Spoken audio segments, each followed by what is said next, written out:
En las tierras secas del sur de Arizona, donde el sol convertía la tierra en polvo y el agua valía más que el oro, Beatriz Mendoza reinaba con mano de hierro sobre el rancho más próspero de 3 condados. Era el año 1882, y el nombre de Beatriz se pronunciaba con una mezcla de admiración y temor. A sus 32 años, había convertido la herencia modesta de su padre en un imperio ganadero, que se extendía por miles de acres. Sus vacas pastaban en tierras que otros codiciaban. Sus pozos de agua nunca se secaban, incluso en los veranos más crueles. Pero lo que más impresionaba a la gente no era su riqueza, era su dureza. Beatriz había aprendido temprano que mostrar debilidad era invitar al abuso. Cuando su padre murió, dejándola a cargo del rancho a los 24 años, los rancheros vecinos esperaron que fracasara. Algunos incluso apostaron sobre cuánto tardaría en vender. Les demostró que estaban equivocados. Negoció contratos que hombres con décadas de experiencia no podían conseguir. Despidió capataces que la subestimaban. Expandió sus tierras comprando propiedades de quienes no podían pagar sus deudas. Se convirtió en alguien a quien se respetaba, pero nadie amaba, y así quería que fuera. Llevaba vestidos caros incluso para trabajar en el rancho, un recordatorio constante de su posición. Su cabello oscuro siempre estaba perfectamente recogido. Sus ojos cafés eran duros como piedra cuando inspeccionaba su propiedad. Los peones la llamaban la patrona, con una reverencia que rozaba el miedo. Pero había algo que Beatriz guardaba en secreto, enterrado tan profundo que casi había convencido a sí misma de que no existía. Años atrás, cuando aún creía que el matrimonio era posible, había estado comprometida con un hombre de familia prominente. Todo iba bien hasta que en una conversación casual durante una cena, su prometido mencionó su deseo de tener al menos 6 hijos. Beatriz había sonreído y asentido, pero por dentro sintió pánico. Días después, confió en su mejor amiga, un error que nunca volvería a cometer. Le contó sobre sus dudas, sobre cómo un médico le había dicho años atrás que tal vez nunca podría concebir. No era un diagnóstico definitivo, solo una posibilidad basada en irregularidades que el médico no comprendía completamente. Su amiga, por supuesto, no pudo mantener el secreto. El compromiso se rompió 2 semanas después. El hombre ni siquiera tuvo la decencia de decírselo en persona. Envió una carta donde explicaba que necesitaba asegurar la continuidad de su línea familiar. Beatriz quemó la carta y juró que nunca más dejaría que nadie la hiciera sentir defectuosa. Pero en las noches silenciosas, cuando el rancho dormía y ella estaba sola en la casa grande que su padre había construido, el vacío la consumía. Imaginaba lo que nunca tendría. Un niño pequeño corriendo por los pasillos, risas llenando los espacios que solo conocían el eco de sus pasos, solitarios. Enterró ese dolor bajo capas de trabajo y ambición. Y funcionó hasta aquella mañana de octubre. Beatriz estaba revisando libros de cuentas en su oficina, cuando su capataz, un hombre llamado Esteban, que había trabajado para su padre durante 20 años, entró con expresión tensa. «Patrona, tenemos un problema». Beatriz no levantó la vista de sus números. «¿Qué tipo de problema?» «Hay un apache acampando en el sector norte, cerca del arroyo seco». Ahora sí levantó la vista. «¿Un apache?» «Sí, Manuel lo vio esta mañana cuando fue a revisar las cercas. Dice que está solo, pero…» Esteban vaciló. «¿Pero qué? Dice que el apache no se movió cuando lo vio. No huyó, solo lo miró». Beatriz sintió rabia burbujeando en su pecho. Las relaciones con los apaches en la región eran tensas en el mejor de los casos. Recientemente había habido ataques a caravanas, ganado robado. El ejército patrullaba constantemente, y ahora uno tenía el descaro de acampar en su propiedad. «Reúne a 3 hombres», ordenó, poniéndose de pie. «Voy contigo. Patrona, tal vez deberíamos llamar a los soldados». «No». Su voz cortó como navaja. No voy a tener soldados pisoteando mi rancho buscando a un apache que probablemente ya se fue. Vamos nosotros, ahora. Esteban conocía esa mirada. No había punto en argumentar. Media hora después, Beatriz cabalgaba hacia el sector norte con 4 hombres armados detrás de ella. Llevaba un rifle, sabía usarlo bien. Su padre se había asegurado de eso, y vestía su mejor traje de montar amarillo, porque incluso al enfrentar intrusos, la apariencia importaba. El camino al arroyo seco era largo y polvoriento. El calor del mediodía era brutal, haciendo que el aire se ondulara sobre la tierra agrietada. A la distancia, buitres trazaban círculos perezosos en el cielo azul, sin nubes. Cuando se acercaron al arroyo, Beatriz ordenó a sus hombres que se detuvieran. «Esperan aquí, voy a ver qué hay». «Patrona», comenzó Esteban. «Esperan aquí», repitió con firmeza. Desmontó y continuó a pie, el rifle en sus manos. Cada paso era medido, cada sonido evaluado. El arroyo seco cortaba el paisaje como una herida antigua. En el fondo, entre rocas y artemisa, había una estructura improvisada. Era una choza, apenas más que palos y tela raída formando un techo pequeño. Junto a ella había señales de un campamento, cenizas de fogata, un cantil, algunas mantas. Beatriz se acercó con cautela, el dedo cerca del gatillo. Fue entonces cuando lo vio. El apache estaba sentado en el suelo, de espaldas a ella, inclinado sobre algo que sostenía en sus brazos. No era cualquier apache, eso era evidente por su tamaño y porte. Era un guerrero, con hombros anchos y brazos marcados por cicatrices que contaban historias de batallas. Su cabello negro estaba recogido, y llevaba ropa que mezclaba elementos tradicionales con piezas obtenidas de comercio o conquista. Pero lo que paralizó a Beatriz no fue el hombre, fue lo que sostenía. Un bebé, no podía tener más de 6 o 7 meses. Estaba envuelto en un cobertor sucio, y su llanto débil y desesperado cortaba el aire como un cuchillo. El apache lo mecía suavemente, murmurando palabras en su lengua. Con una mano libre, mojaba un trapo en agua, y lo llevaba a los labios del bebé, tratando de que bebiera. Beatriz se quedó inmóvil, el rifle olvidado en sus manos. El guerrero, este hombre, que se suponía debía ser salvaje, peligroso, estaba cuidando al bebé con una ternura que la dejó sin aliento. Fue entonces cuando él se volvió. Sus ojos se encontraron. Beatriz había esperado hostilidad, tal vez miedo, pero lo que vio en los ojos del apache fue algo completamente diferente. Desesperación pura. «Por favor», dijo en español marcado pero claro. «Ayuda». Beatriz parpadeó, segura de haber escuchado mal. «¿Qué?». El apache se puso de pie lentamente, sosteniendo al bebé contra su pecho. Era más alto de lo que había pensado, imponente, pero sus movimientos eran cuidadosos, como si temiera asustarla. «Bebé enfermo, fiebre, 3 días». Su voz era ronca, no para de llorar. «Agua no ayuda, necesita medicina». Beatriz bajó la vista al niño en sus brazos. Incluso desde esa distancia podía ver que estaba muy enfermo. Su carita estaba roja y húmeda de sudor y lágrimas. Sus pequeños puños se apretaban y aflojaban débilmente. «¿De dónde sacaste ese bebé?». Las palabras salieron más duras de lo que pretendía. El apache vaciló.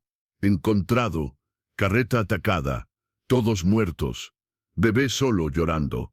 «¿Atacada por quién?». «No sé, no fui yo». Sus ojos no se apartaron de los de ella. «Llegué después, vi humo, fui a ver, encontré bebé».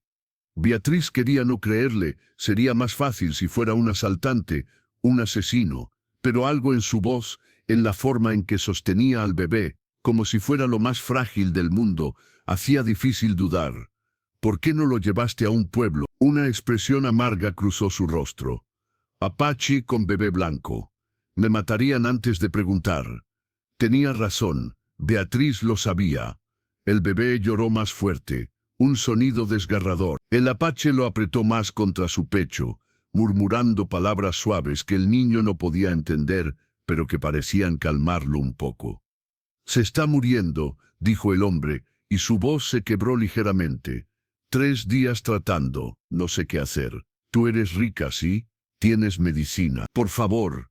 Beatriz se encontró mirando directamente a los ojos de este hombre, este enemigo, este intruso, y vio en ellos el mismo dolor que ella llevaba escondido. El dolor de querer proteger a alguien pequeño y no poder. El rifle pesaba en sus manos. Una palabra bastaría. Sus hombres vendrían corriendo. Podrían llevarse al Apache, entregarlo a las autoridades. El bebé podría ser llevado a algún orfanato. Todo volvería a la normalidad. Pero cuando miró al niño tan pequeño, tan enfermo, tan completamente vulnerable, algo se rompió dentro de ella. ¿Cómo te llamas?, preguntó. El Apache la miró con sorpresa. Takoda. Yo soy Beatriz. Bajó el rifle lentamente. Y tienes razón. Ese bebé necesita ayuda. La decisión estaba tomada antes de que pudiera pensarlo completamente. Beatriz se acercó, estudiando al niño más de cerca. La fiebre era evidente. Su piel ardía incluso sin tocarlo. Ven conmigo, dijo finalmente. ¿Dónde? A mi rancho. Tengo medicinas, un médico que puedo llamar. Hizo una pausa. Pero tiene que ser ahora. No tenemos mucho tiempo. Takoda la estudió largo rato, claramente evaluando si era una trampa. Beatriz mantuvo su mirada firme. ¿Por qué me ayudas? Era una buena pregunta. Beatriz no tenía una respuesta que tuviera sentido racional. Porque ese bebé no tiene culpa de nada. Y porque se detuvo sorprendida por su propia honestidad. Porque sé lo que es querer proteger algo y no poder. Algo pasó entre ellos en ese momento, un entendimiento mutuo que iba más allá de las palabras. Takoda asintió lentamente. Voy contigo. Organizar el regreso fue complicado. Beatriz tuvo que explicarle a sus hombres que la esperaban tensos que traería al Apache al rancho. Con el bebé, las expresiones de shock fueron instantáneas. Patrona, eso es mi decisión, cortó Beatriz. Y se hará como digo. Esteban cabalga adelante. Dile a Rosa que prepare la habitación de invitados. Agua caliente, mantas limpias. Y manda a alguien al pueblo por el doctor Ramírez. Dile que es urgente.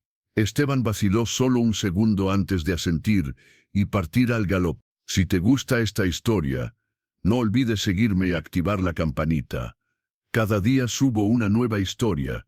Cuéntame en los comentarios qué piensas hasta ahora. El viaje de regreso fue tenso.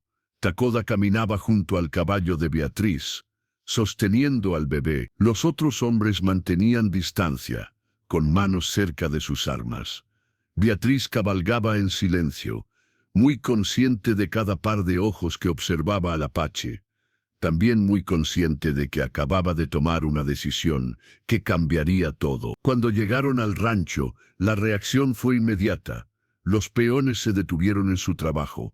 Las mujeres que lavaban ropa se persignaron. Un silencio denso se extendió por todo el lugar. Beatriz desmontó con la autoridad que siempre había proyectado. Rosa, ¿está lista la habitación? Una mujer mayor, la cocinera que había criado a Beatriz desde niña, asomó desde la casa grande. Sus ojos se agrandaron al ver a Takoda. Sí, patrona, pero... Bien. Takoda, ven conmigo. Guió al Apache hacia la casa, ignorando los murmullos que estallaron a sus espaldas. La habitación de invitados estaba en el ala este grande, aireada, con una cama amplia ya preparada con sábanas limpias. Ponlo aquí, dijo Beatriz, señalando la cama. Takoda colocó al bebé con extremo cuidado como si temiera que se rompiera. El niño lloraba débilmente ahora, demasiado agotado para más. Rosa entró con agua caliente y trapos. Se detuvo al ver a Takoda de cerca, pero décadas de disciplina la hicieron seguir adelante. ¿Qué necesita, patrona? Ayúdame a refrescarlo. La fiebre es muy alta. Entre las dos mujeres comenzaron a limpiar al bebé con agua tibia. Beatriz nunca había hecho esto antes. Nunca había tenido la oportunidad de cuidar a un niño, pero sus manos encontraron un ritmo natural. Takoda observaba desde un rincón, tenso como un animal enjaulado. ¿Cuánto tardará el médico?, preguntó. 1 hora, tal vez 2, Beatriz mojó otro trapo. Mientras tanto, hacemos lo que podemos. El bebé era un niño. Eso quedó claro cuando lo desvistieron para limpiarlo. Estaba demasiado delgado, deshidratado, cubierto de picaduras de insectos. Pero cuando Beatriz le tocó la frente y él abrió los ojos azules como el cielo, algo se removió en su pecho. ¿Tiene nombre?, preguntó. No sé. No hablaba cuando lo encontré. Entonces necesita uno. Beatriz lo pensó un momento. Miguel, se llamará Miguel. No sabía por qué eligió ese nombre. Tal vez porque era el nombre de su padre. Tal vez porque el bebé necesitaba algo que lo conectara a este mundo nuevo que acababa de entrar. Takoda repitió el nombre lentamente, probándolo. Miguel. El doctor Ramírez llegó una hora después, un hombre de mediana edad con maletín de cuero gastado y ojos que habían visto demasiado sufrimiento. Se detuvo en seco al ver a Takoda. Beatriz, ¿qué diablos? Después, doctor. Primero el bebé. Ramírez era un hombre práctico. Examinó a Miguel con eficiencia profesional, tocándole el abdomen, escuchando su corazón, revisando sus ojos. Deshidratación severa, fiebre alta, probablemente de infección estomacal. Sacó medicinas de su maletín. Necesita líquidos constantes. Esta tintura, 3 gotas cada 4 horas, y mantenerlo fresco. ¿Vivirá? La pregunta vino de Takoda, sorprendiendo al doctor. Ramírez lo miró largo rato. Con cuidado apropiado, sí, pero será difícil. Los próximos 2 días son críticos. Beatriz sintió alivio mezclado con miedo. Haremos lo que sea necesario. Cuando el doctor se fue con promesa de volver al día siguiente, Beatriz y Takoda se quedaron solos con Miguel. Rosa había traído comida, pero ninguno de los dos tenía apetito. Se sentaron en silencio, observando al niño dormir inquieto. ¿Por qué lo hiciste?, preguntó Takoda finalmente. Arriesgas mucho. Beatriz tardó en responder. No lo sé. Vi cómo lo sostenías y no pude dejarlo morir. Tu gente no entenderá. Mi gente rara vez entiende mis decisiones. Sonrió amargamente. Estoy acostumbrada. Takoda la estudió con ojos que parecían ver más de lo que ella quería mostrar. Eres fuerte, pero también estás sola. Las palabras la golpearon porque eran ciertas. ¿Y tú?, preguntó, desviando el tema. ¿Por qué arriesgaste tu vida por un bebé que no es tuyo? ¿Por qué? Takoda miró a Miguel. Mi hijo murió hace 2 años. Fiebre. Como esta, no pude salvarlo. Cuando encontré a este bebé llorando entre los muertos, su voz se quebró. No podía dejarlo morir también. Beatriz sintió lágrimas picando sus ojos. Aquí estaban 2 personas rotas por pérdidas diferentes, unidos por un niño que ninguno había planeado proteger. Entonces lo salvaremos juntos, dijo suavemente. Takoda asintió. Juntos. Esa noche fue larga. Miguel lloraba, se retorcía con la fiebre. Beatriz y Takoda se turnaron para refrescarlo, darle las gotas de medicina, mecerlo cuando estaba inquieto. Fue durante una de esas sesiones nocturnas cuando Beatriz notó algo. Takoda tarareaba suavemente una canción en apache que ella no conocía pero que tenía una melodía hermosa y melancólica. ¿Qué es esa canción? Canción de cuna. Mi esposa la cantaba a nuestro hijo. Es hermosa. Siguieron trabajando en silencio. Y lentamente, gradualmente, Miguel pareció calmarse. Cuando finalmente se durmió de verdad, no el sueño inquieto de la fiebre, sino algo más profundo, ambos suspiraron con alivio. Necesitas descansar, dijo Beatriz. Hay otra habitación. Me quedo aquí. Takoda se sentó en el suelo junto a la cama. Por si despierta, Beatriz quería argumentar, pero entendía, ella tampoco quería alejarse. Se sentó en la silla junto a la ventana. Entonces ambos nos quedamos. Pasaron así las siguientes 48 horas, cuidando a Miguel juntos, aprendiendo a anticipar las necesidades del otro, desarrollando una rutina silenciosa pero efectiva. Y mientras trabajaban hablaba. Takoda le contó sobre su tribu, sobre cómo la guerra constante había dispersado a su gente. Le habló de su esposa, muerta en un ataque de soldados, de su hijo, que no llegó a cumplir 2 años. Beatriz Por primera vez en años, habló de su propia soledad, del compromiso roto, del sueño enterrado de ser madre, de cómo había construido murallas tan altas que ya no sabía cómo derribarlas. No necesitas derribarlas, dijo Takoda una noche. Solo necesitas una puerta. Las palabras la persiguieron durante días. Miguel mejoró lentamente. La fiebre bajó, empezó a comer, primero solo leche diluida, luego papillas que Rosa preparaba con paciencia infinita. Cuando sonrió por primera vez, una sonrisa pequeña y babosa pero absolutamente real, Beatriz sintió algo derretirse en su pecho. «Lo logramos», susurró. Takoda, sentado junto a ella, asintió. «Lo logramos». Sus manos se encontraron sobre la cama donde Miguel dormía. El contacto fue breve pero eléctrico, y Beatriz supo que algo había cambiado irrevocablemente. No era solo Miguel quien había entrado en su vida. Era Takoda también. Y por primera vez en años, las murallas que había construido tan cuidadosamente comenzaron a tener grietas. La noticia de que Beatriz Mendoza había traído a un apache a su rancho se esparció por la región como fuego en pasto seco. En 3 días, todo el condado hablaba de ello. Las versiones variaban. Algunos decían que el apache había llegado herido, otros que había llegado con un ejército escondido en las montañas.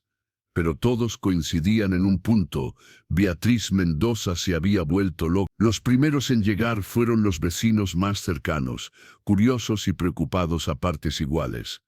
Doña Carmen, dueña del rancho vecino, apareció con su hija y una canasta de pan. Era una mujer menuda de casi 60 años, con ojos agudos que no perdían detalle. «Beatriz, querida», dijo con voz melosa mientras entraban a la sala. «Vine tan pronto escuché. ¿Es cierto que tienes un visitante?» Beatriz, que había aprendido a leer a la gente desde niña, vio la curiosidad mal disimulada. «Tengo 2 visitantes, un hombre llamado Takoda y un bebé llamado Miguel». «¿Un bebé?». Los ojos de doña Carmen se iluminaron. «¿De quién es?». «De nadie por ahora. Lo encontraron abandonado». «¿Y el apache?». La mujer bajó la voz como si Takoda pudiera escucharla desde el otro lado de la casa. «Es seguro tenerlo aquí, más seguro que muchos hombres blancos que conozco», respondió Beatriz con sequedad. Doña Carmen se persignó. «Beatriz, tienes que pensar en tu reputación. La gente habla. Don Augusto Salcedo ya está preguntando si deberían llamar a los soldados». El nombre cayó como piedra en agua quieta. Don Augusto Salcedo era el hombre más rico y poderoso de la región. Controlaba rutas comerciales, tenía contratos con el ejército y había construido su fortuna sobre el miedo a los apaches. Sus caravanas armadas, sus servicios de protección, todo dependía de mantener la amenaza apache viva y palpable. «Don Augusto puede hacer lo que quiera», dijo Beatriz, firmemente. «En mi propiedad, yo decido». Cuando doña Carmen se fue, con más preguntas que respuestas, Rosa entró a la sala. «Patrona, van a venir más, y no todos serán tan educados». «Lo sé. ¿Está segura de esto?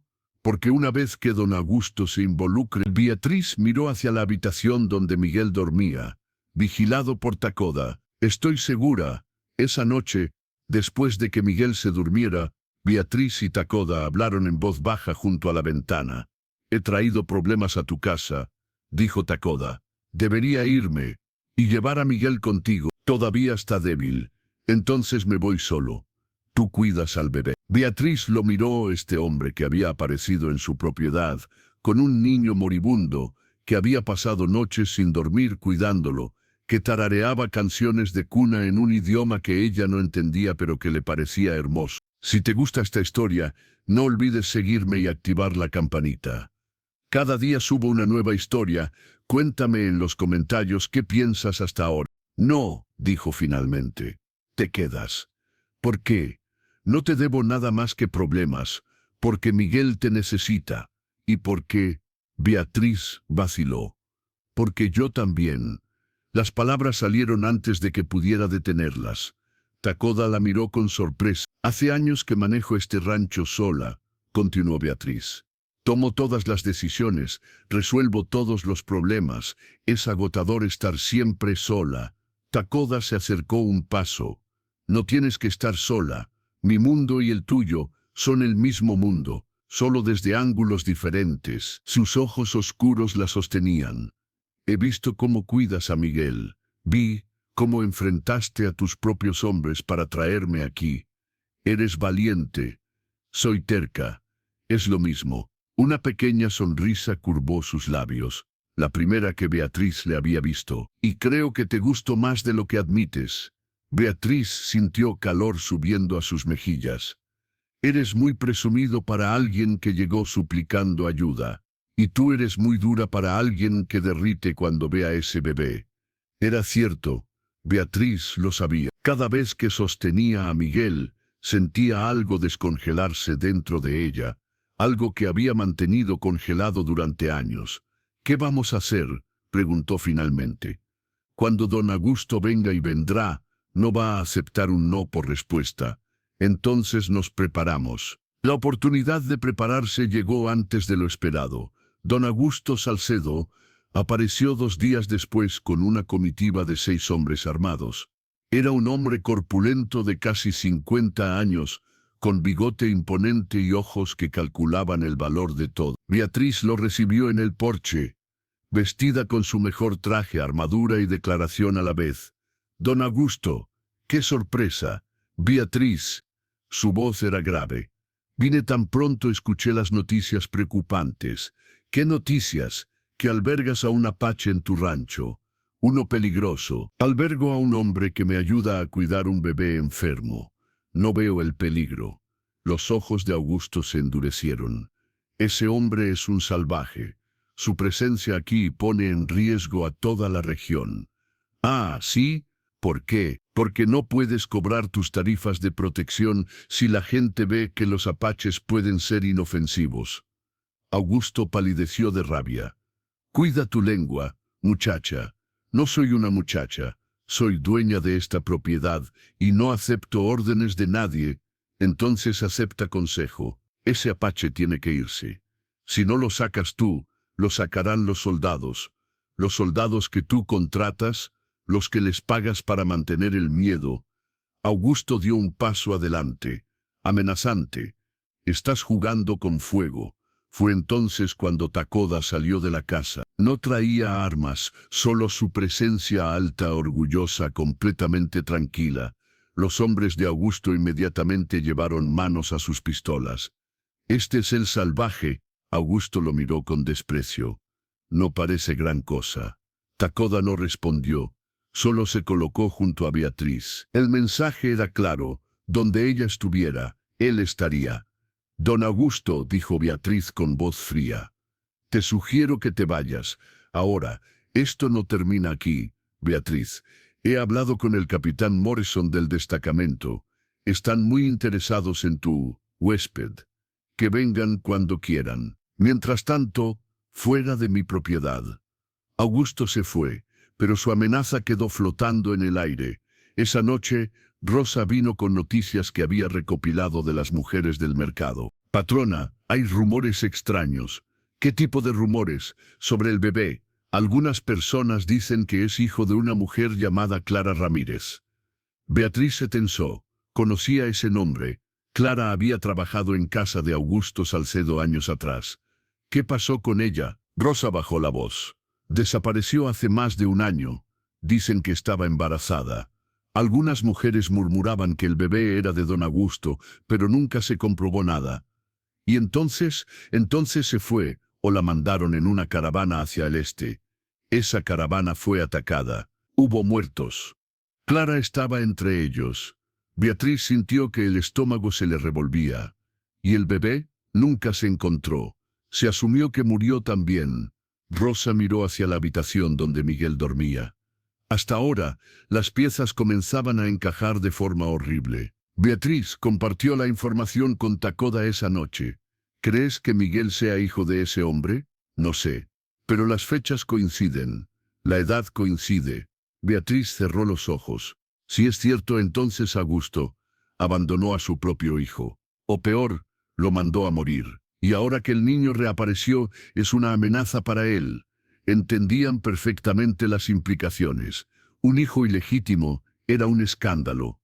Un hijo mestizo con una empleada muerta en circunstancias sospechosas era una ruina.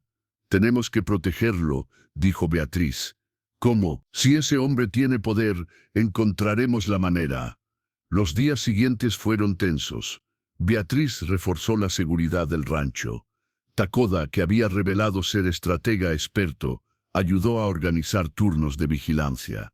Y Miguel, ajeno a todo, seguía creciendo más fuerte. Beatriz había comenzado a alimentarlo ella misma, algo que antes habría delegado, pero había descubierto que le gustaba la forma en que Miguel la miraba con esos ojos azules, cómo sus manitas se aferraban a su dedo, cómo se calmaba cuando ella lo sostenía. Una tarde, mientras lo mecía para dormirlo, Takoda la observaba desde la puerta.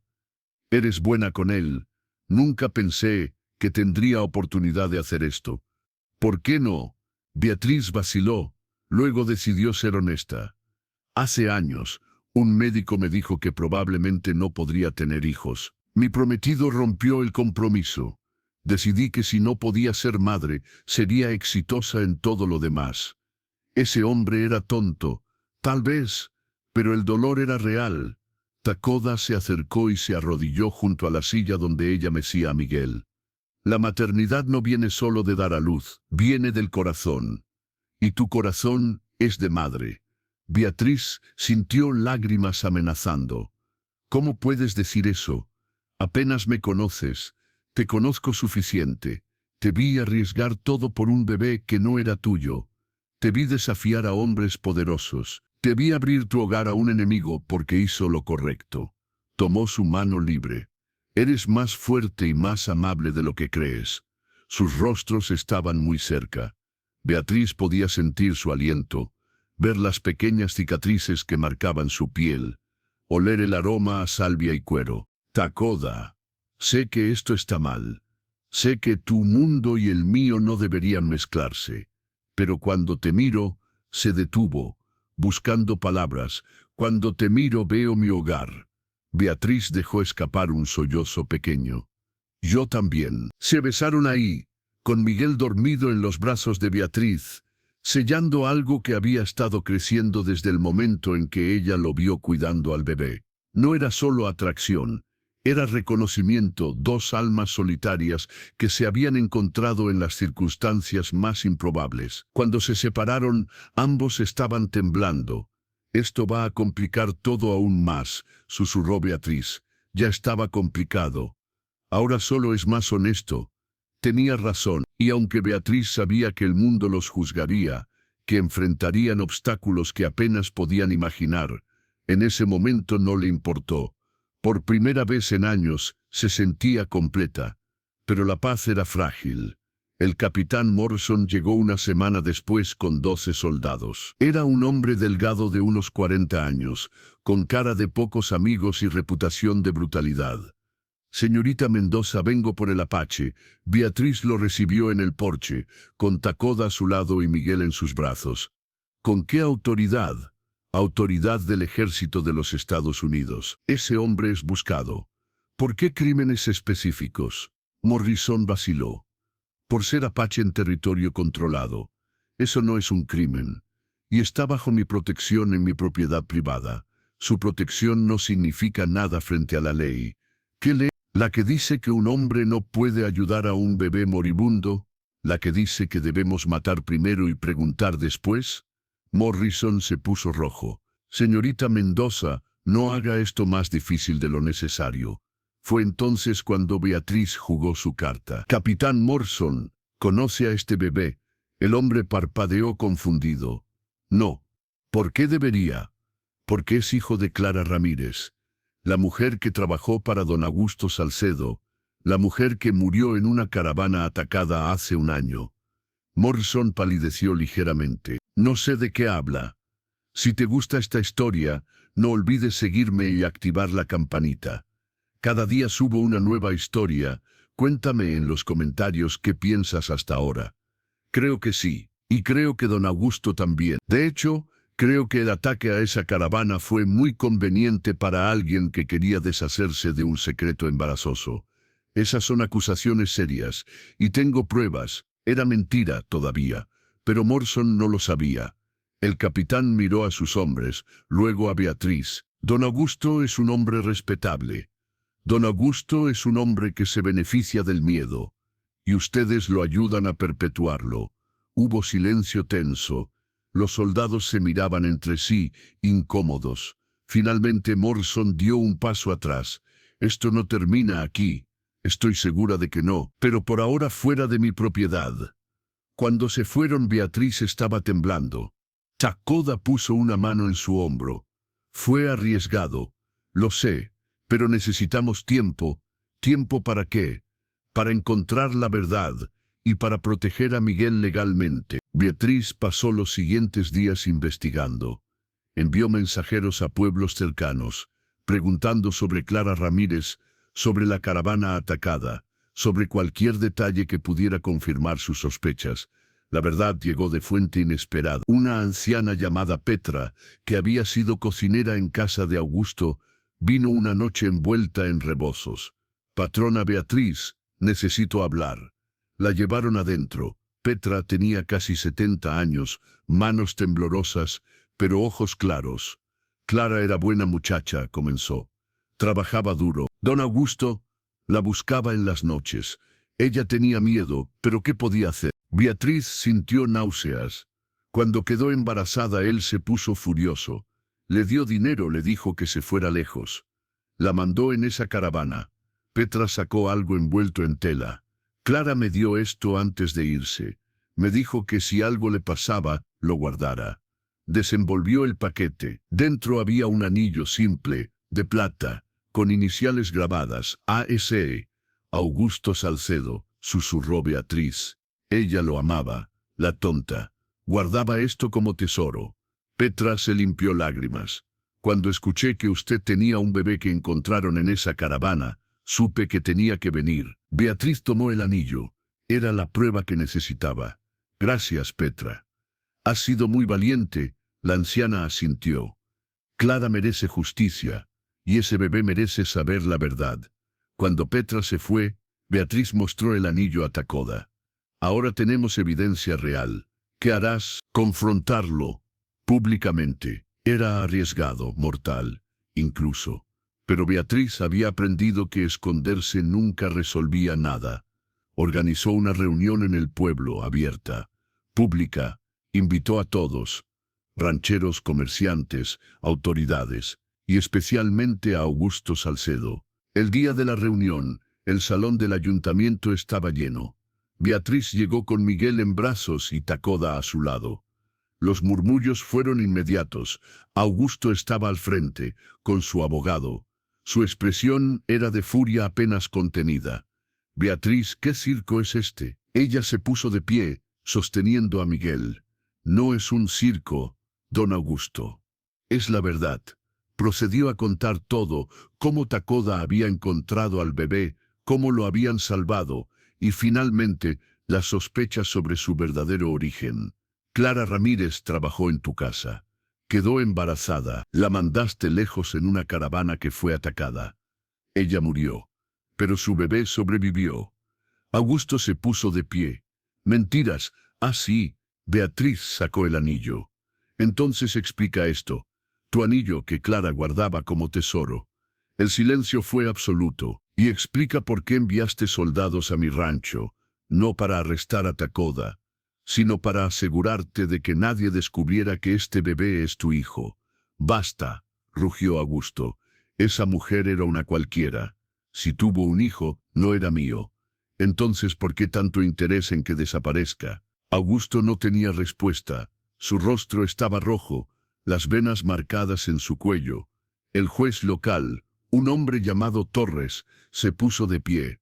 Don Augusto, estas son acusaciones muy serias. Son mentiras de una mujer desesperada. Escupió Augusto señalando a Beatriz. Ella solo quiere proteger a su amante Apache. Algunos en la multitud murmuraron, escandalizados. Aunque fuera cierto que Takoda y yo tenemos una relación, dijo Beatriz con calma. Eso no cambia los hechos sobre este bebé. No cambia que lo abandonaste. No cambia que Clara murió por tu cobardía. No tienes pruebas, tengo testigos, tengo el anillo. Y tengo a este niño que tiene tus ojos. Era cierto. Cuando la multitud miró a Miguel, luego a Augusto, la semejanza era innegable. El juez Torres se acercó, examinando al bebé. Don Augusto niega que este niño sea suyo. Augusto sabía que estaba atrapado. Si negaba, parecía cobarde. Si admitía, su reputación se destruía. Yo, esa mujer, tartamudeó. No puedo estar seguro, pero tampoco puedes negar, presionó Beatriz. Lo que significa que este bebé tiene derecho a tu apellido, a tu herencia. La trampa se cerró. Augusto lo vio en sus ojos. Si reclamaba a Miguel, admitía el escándalo. Si lo rechazaba, parecía un monstruo. Propongo algo, dijo Beatriz. Tú renuncias a cualquier reclamo sobre Miguel. Lo dejas bajo mi custodia legal. Y a cambio, no hago pública la carta que Clara escribió antes de morir, detallando exactamente cómo la forzaste y luego la abandonaste. Era un farol, no tenía tal carta. Pero Augusto no lo sabía. El hombre la miró con odio puro. Estás destruyendo tu propia vida por proteger a un bastardo. Estoy salvando una vida inocente. Que tú no entiendas la diferencia dice más de ti que de mí. El juez Torres intervino. Don Augusto, le sugiero aceptar la propuesta. Es generosa considerando. Augusto sabía que había perdido. Asintió bruscamente y se fue del salón entre murmullos escandalizados. Beatriz ganó custodia legal de Miguel ese día, pero perdió mucho más. Los negocios se complicaron. Algunos rancheros dejaron de trabajar con ella. Las invitaciones sociales cesaron. Se convirtió en paria, la mujer que había elegido a un apache sobre su propia gente. Pero también ganó algo. Ganó una familia. Meses después, en una ceremonia pequeña oficiada por un sacerdote valiente y un chamán apache, Beatriz y Tacoda se casaron. No fue fácil. Enfrentaron prejuicio constante. Algunos escupían cuando pasaban. Otros simplemente miraban con desprecio. Pero tenían a Miguel, que crecía fuerte y feliz. Tenían el rancho, que prosperaba bajo su administración conjunta. Y se tenían el uno al otro. Una tarde, años después, Beatriz estaba en el porche mirando a Miguel, ahora un niño de 5 años, jugar en el patio. Tacoda salió y puso una mano en su hombro. ¿En qué piensas? En aquella mañana cuando fui a echarte de mi propiedad, y te quedaste helada con lo que viste. Beatriz sonrió. Sí, vi a un hombre cuidando un bebé como si fuera lo más importante del mundo. Y algo en mí cambió. Algo en mí también cambió. Encontré un hogar donde no esperaba uno. Miguel corrió hacia ellos, riendo. Beatriz lo levantó en brazos, sintiendo su peso sólido y real. ¿Te arrepientes?, preguntó Tacoda. Beatriz miró el rancho que había construido, al hombre que amaba, al niño que habían salvado juntos. Nunca, ni por un segundo, porque había aprendido algo fundamental, que las familias no siempre vienen como uno espera. A veces llegan de la forma más inesperada en brazos de un extraño, en medio del desierto, en un momento que te cambia para siempre. Y aunque el mundo los juzgara, aunque enfrentaran rechazo y desprecio, tenían algo que el dinero no podía comprar. Tenían amor, tenían propósito, tenían hogar, y eso decidió Beatriz. Era más que suficiente. Suscríbete ahora y activa las notificaciones. Cada día publico una nueva historia. Déjame tu opinión en los comentarios. Quiero leer